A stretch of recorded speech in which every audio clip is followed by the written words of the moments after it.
आज कूटनीतिक रणभूमि में भारत के प्रधानमंत्री नरेंद्र मोदी और चीन के राष्ट्रपति शी जिनपिंग आमने सामने होंगे। दोनों की मुलाकात हो रही है। 5 साल के बाद द्विपक्षीय बातचीत होगी।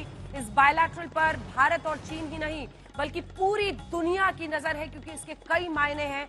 मई 2020 में गलवान में हुई खूनी झड़प के बाद दोनों देशों के रिश्तों को रक्त रंजित कर दिया था और उसके बाद से दोनों देशों के रिश्ते इस कदर बिगड़ गए थे कि आमना सामना भी मुश्किल हो रहा था। लेकिन इन सब के बीच अगर बीते कुछ एक सप्ताह से आप देख रहे हैं कि एक के बाद एक, चाहे वो विदेश मंत्रालय हो जहां से विदेश सचिव ने ये जानकारी दी कि हम 2020 के पहले जहां जहां तक पेट्रोलिंग कर रहे थे वहां पर पहुंचेंगे।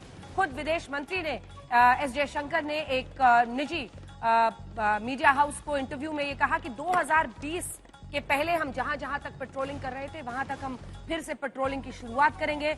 यानी रिश्तों में जो बर्फ जमी हुई थी वो एक तरह से पिघलती हुई नजर आ रही है। 5 साल बाद ये द्विपक्षीय बातचीत प्रधानमंत्री नरेंद्र मोदी और राष्ट्रपति शी जिनपिंग के बीच में दोनों देशों के रिश्ते के लिए क्या मायने रखता है, सरहदों के लिए क्या मायने रखता है, क्या इस बातचीत के जरिए हम उस भरोसे को फिर से कायम कर पाएंगे जो डोकलाम और उसके बाद गलवान दोनों ही घटनाओं के बाद दोनों देशों के रिश्तों में खटास आई थी।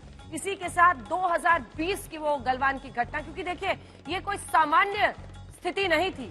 जब पूरा विश्व कोविड से जूझ रहा था उस वक्त गलवान में जो कुछ हुआ, उन परिस्थितियों ने भारत का विश्वास चीनी व्यवस्था से पूरी तरह से हटा दिया और हम समझ गए कि उनकी मन में उनकी मंशा क्या है। ऐसे में परिस्थिति ऐसी बनी कि अब जाकर दूसरी बार जब आप देख रहे हैं कि ये ब्रिक्स सम्मेलन में प्रधानमंत्री नरेंद्र मोदी और शी जिनपिंग आमने सामने होंगे और बातचीत होगी, द्विपक्षीय होगी, तो इसकी बिसात पहले से बनाई गई। दोनों देशों के रिश्ते में जो ये पेट्रोलिंग की समस्या थी, चाहे डेप्सोंग या डेमचौक हो, उन दोनों जगहों पर पुनः पेट्रोलिंग की व्यवस्था अगर बन रही है तो रिश्ते में फिर से गर्माहट लाने की कोशिश है। लेकिन इस बीच बड़ी खबर आ रही है, आपको बता दें, ब्रिक्स की बैठक में शी जिनपिंग ने शांति और कूटनीति की वकालत की है। जिनपिंग ने कहा कि स्थायी सुरक्षा के लिए शांति जरूरी है। इससे पहले प्रधानमंत्री नरेंद्र मोदी ने साफ, सख्त और स्पष्ट शब्दों में पूरे विश्व को एक संदेश दिया कि आतंकवाद पर दोहरा रवैया नहीं अपनाया जा सकता। और ये सब कुछ एक ऐसे वक्त पर हो रहा है जब देखिए, चाहे वो अमेरिका हो, कनाडा हो, वहां पर खालिस्तान से जुड़े कुछ लोगों की हत्या या हत्या की कोशिश के मुद्दे पर भारत को घेरने की कोशिश है। आतंकवाद, आतंक की फाइनेंसिंग पर एक हो, प्रधानमंत्री मोदी ने यह साफ और स्पष्ट कहा है। जिन व्यक्तियों के इर्द गिर्द पूरी बहस हो रही थी, उनका इतिहास, आतंकवाद से उनका जुड़ाव, आतंकवाद की पूरी फंडिंग को क्या एक मुल्क नजरअंदाज कर सकता है? आतंकवाद के लिए क्या बड़े सा बड़ा मुल्क विश्व में दोहरा रवैया अपना सकता है? प्रधानमंत्री नरेंद्र मोदी ने इससे साफ और स्पष्ट शब्दों में नहीं कहा जा सकता है।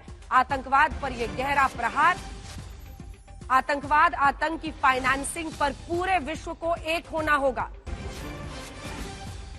चीन के दोहरे मापदंड पर पीएम मोदी का निशाना है, लेकिन इसी के साथ उन तमाम मुल्कों पर जो आतंकवाद पर दोहरा रवैया अपनाते हैं। कजान, जहां पर ये बायलैटरल आज होना, द्विपक्षीय बातचीत शी जिनपिंग और प्रधानमंत्री नरेंद्र मोदी के बीच, वहां से गौरव सावंत हमारे सहयोगी खबर के साथ लगातार कवरेज के साथ जुड़ रहे हैं। गौरव, प्रधानमंत्री ने आतंकवाद पर बड़े से बड़े मुल्क और पड़ोसी मुल्कों सबको एक साथ संदेश दिया है, एक ऐसे वक्त पर जब चाहे कनाडा हो, यूएस हो, आतंकवाद पर दोहरा रवैया अपनाते हैं। पीएम ने कहा आतंकवाद की फंडिंग के खिलाफ, आतंक के खिलाफ। आप ऐसा नहीं कर सकते कि जो एक देश के लिए आतंकी है उसको आप पनाह दें और अगर उसी मुद्दे पर फिर उस देश को घेरने की भी कोशिश करें। इससे साफ और स्पष्ट संदेश पीएम का नहीं हो सकता। प्रधानमंत्री नरेंद्र मोदी ने जो कहा अंजना, वो बेहद महत्वपूर्ण है और कई महीनों में एक ही तीर से कई निशाने उन्होंने एक साथ साधे हैं। एक तरफ चीन जो लगातार पाकिस्तान प्रायोजित आतंकवाद का साथ दे रहा है, न केवल बायलैटरल या द्विपक्षीय स्तर पर बल्कि यूनाइटेड नेशंस जैसी जगह पर भी, कभी हाफिज सईद तो कभी मसूद अजहर तो कभी और पाकिस्तान के लश्कर ए तैयबा और जैश ए मोहम्मद के आतंकवादियों को चीन वीटो कर देता है, उनके खिलाफ प्रतिबंध या सैंक्शंस को। तो एक तीर तो चीन की तरफ था। दूसरा तीर, और वो भी रूस के कजान से, दूसरा तीर पश्चिमी देशों के दोहरे मापदंड पर।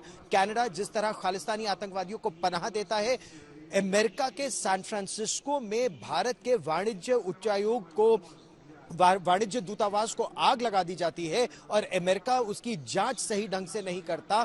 खालिस्तानी आतंकवादी और जो सेपरेटिस्ट है, अलगाववादी है, उनको अभिव्यक्ति की स्वतंत्रता के रूप में दिखाने का जो दोहरा मापदंड अमेरिका और कनाडा का है, प्रधानमंत्री नरेंद्र मोदी ने दो टूक इन सभी देशों को बिना नाम लिए बेनकाब किया। तो एक तीर से कई निशाने इस दिशा में। लेकिन जो बड़ी चुनौती है, जो बड़ी वैश्विक चुनौती पूरे विश्व के सामने इस समय है, वो इंटरनेट के युग में डीप फेक्स की चुनौती है। प्रधानमंत्री ने उसका भी जिक्र किया। प्रधानमंत्री ने इसका भी जिक्र किया कि किस तरह पूरे विश्व को एकजुट होने की आवश्यकता है, कि पूरे दुनिया के देश आर्थिक तौर पर एकजुट हो, पैसे का जो इस्तेमाल हो वो आतंकवाद के लिए नहीं, विकास के लिए इस्तेमाल किया जाए, और जो विकासशील देश है उनके लिए पैसे का इस्तेमाल सही तरीके से होना चाहिए। और इसके लिए अंजना, आप जैसा जानती है, G20 आप और मैं साथ रिपोर्ट कर रहे थे। G20 में भारत ने अपनी अध्यक्षता में जिस तरह से करके दिखाया, अफ्रीकन यूनियन को उसका भाग बनाया, यहां कई विकासशील देश पहली बार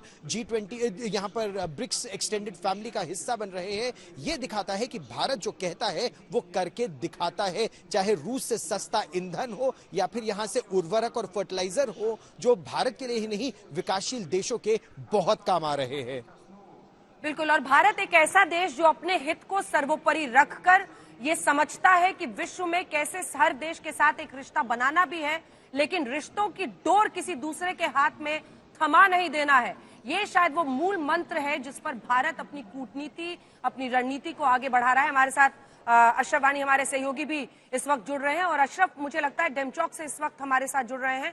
अशरफ, जहां से भी आप हो, भारत, चीन, मैं देख रही थी कि चीन इसको किस नजरिए से, चीन में जो मीडिया है, बिल्कुल गौरव कुछ बता रहे हैं। प्रधानमंत्री नरेंद्र मोदी, बोलिए गौरव।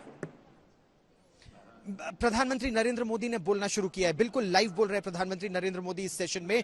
बिल्कुल अभी हम प्रधानमंत्री नरेंद्र मोदी को उस सेशन को सुन रहे हैं जिसमें वो अनुमोदन कर रहे हैं जो नए लोग ब्रिक्स का सदस्य बन रहे हैं, ब्रिक्स की एक्सटेंडेड फैमिली का भाग बन रहे हैं, जिसमें ईरान भी है, उसमें इजिप्ट भी है, उसमें इथियोपिया भी है और यूनाइटेड अरब एमिरेट्स भी है। तो बिल्कुल अभी ये एक्सटेंडेड सेशन ब्रिक्स का शुरू हुआ है और इसके बाद भारत और चीन की द्विपक्षीय बातचीत होगी।